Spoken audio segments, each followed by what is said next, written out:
Big races on the ballot tonight, especially in Cincinnati, where there has been a whole lot of concern about crime and safety around downtown. Yeah, the mayor's been under a lot of criticism, but tonight voters re-electing Aftab Pureval, the Democrat. He's going to get 4 more years. Tonight, Mayor Pureval racking up nearly 80% of the votes, winning easily over his Republican opponent, the half-brother of Vice President J.D. Vance, Corey Bowman. We have live team coverage of tonight's mayoral race.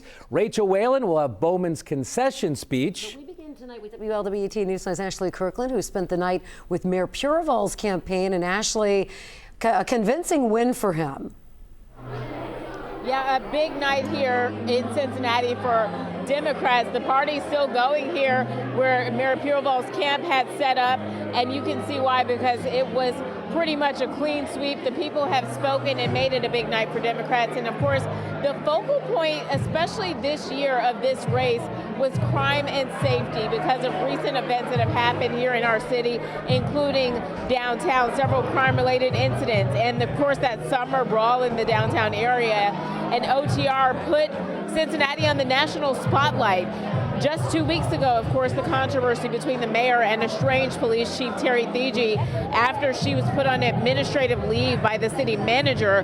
And now all of this put Mayor Pureval in the hot seat from state and national officials about his response to crime. And tonight, Mayor Pureval touted the work that his administration and council has done to increase affordable housing in our area, in our city, and also turn abandoned buildings into livable spaces. He also thanked voters and maintained his commitment to safety and fighting crime in our city.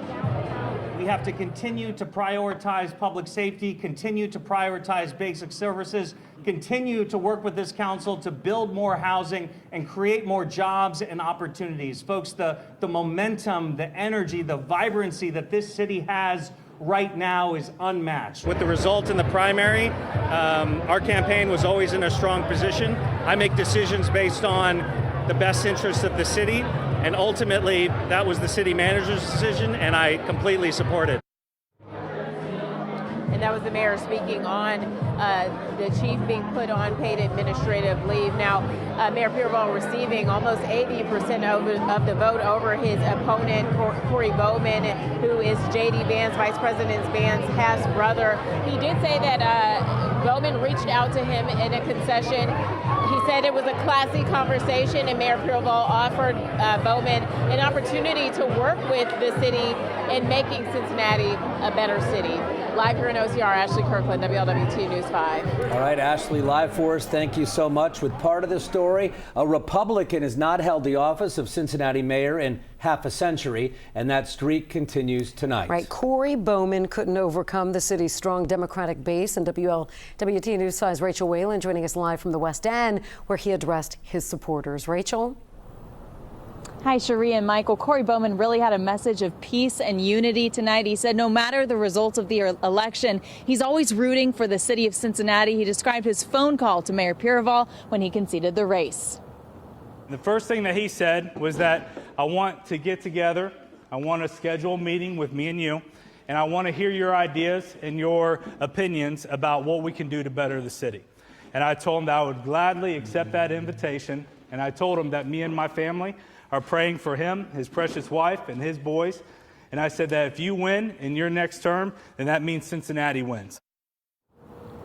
Bowman made no comments on any future political aspirations, but instead said that he is focused on giving back to the West End community. The pastor and coffee shop owner says he's already organizing food drives, Thanksgiving drives, and coat drives during the holiday season. I'm reporting in the West End. Rachel Whalen, WLWT News 5. All right, Rachel, thanks so much for that report. The other part of Cincinnati city leadership, city council, also being decided tonight. Yeah, voters sifting through more than 24 candidates, the top 9 taking seats on city council. And tonight, a strong showing for Democrats endorsed by the party. In fact, a clear divide between the top 9 and the rest of the field tonight. Democrats taking all 9 seats on council, including 8 incumbents who will be returning and 1 who will be new to city council, and that is Ryan James. WLWT News 5's John London live tonight with reaction. Hi there, John. Yeah, Cherie, a lot of smiles and hugs and cell phone photos. And Mike mentions Ryan James. I think he set a record tonight for the number of times he was embraced by family, friends, and supporters. The early numbers held up for all 9 endorsed candidates, and the party atmosphere took hold. And as the Democrats took center stage, they spoke of a statement type of turnout that was projected to be low, maybe 23% or so, ended up being 31%. The Democratic candidates and their supporters say that they felt the energy. They felt the mood out there today. I overheard one of them say that people were mad, came to the polls to be heard, and preserve their blue bubble.